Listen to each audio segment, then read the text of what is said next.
Cô gái Bình Phước ngồi xe lăn vào lễ đường, nhiều người rơi nước mắt. Đám cưới của Nhung có nhiều điều đặc biệt, cô được bố đẻ bế ra trao cho chú rể. Khoảnh khắc chú rể đẩy xe lăn đưa cô dâu tiến vào lễ đường, nhiều người cảm động rơi nước mắt.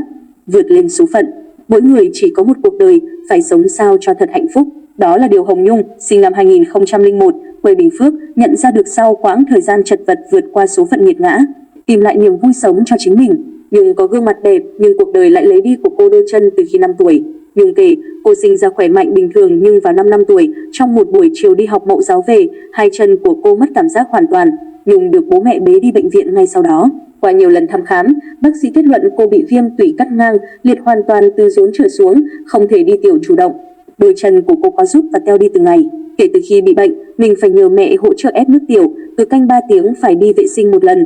Sau này gặp các bạn cùng cảnh ngộ, mình được mọi người chỉ cho cách tiểu tiện tự chủ nên dần tự lập. Nhung kể, suốt 5 tháng học cấp 1, cấp 2, Nhung được mẹ đưa đến trường, bế vào lớp. Trong cả buổi học, cô chỉ ngồi yên một chỗ, khát đến mấy cũng không dám uống nước vì sợ không tự chủ được việc đi vệ sinh.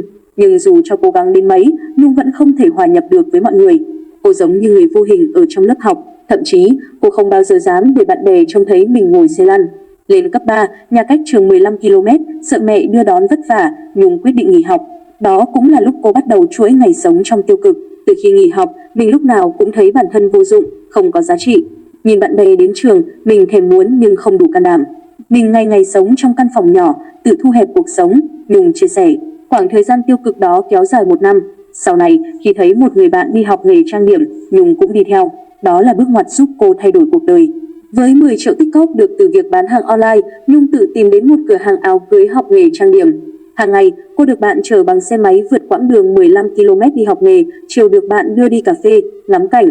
Tiếp xúc với thế giới rộng lớn muôn màu, Nhung thấy cuộc sống này tươi đẹp hơn, bản thân cũng có giá trị hơn. Khi đã có tay nghề, kinh nghiệm, Nhung bắt đầu nhận khách trang điểm. Sau này, cô học thêm nghề phun xăm, làm móng. Cô thuê trọ ở cách nhà 30 km. Năm 2023, Nhung quyết tâm mở tiệm riêng, vừa làm vừa nhận học viên.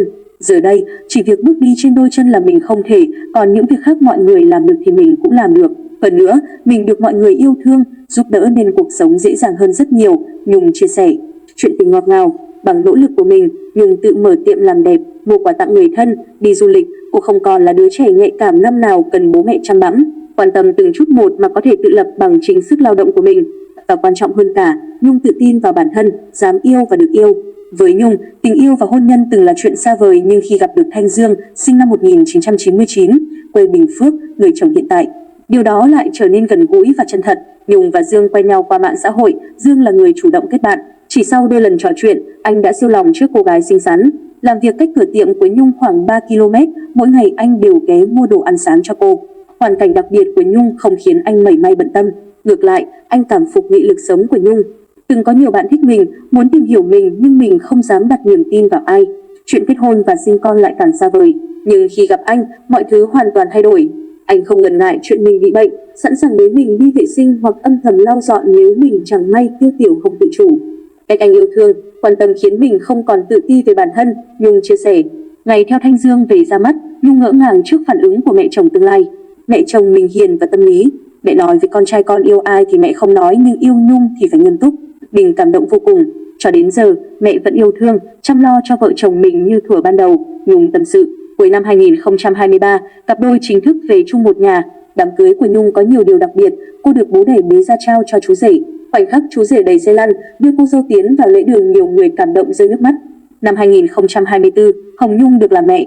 Cô mang thai tự nhiên và bình an đón con chào đời ở tuần thứ 36.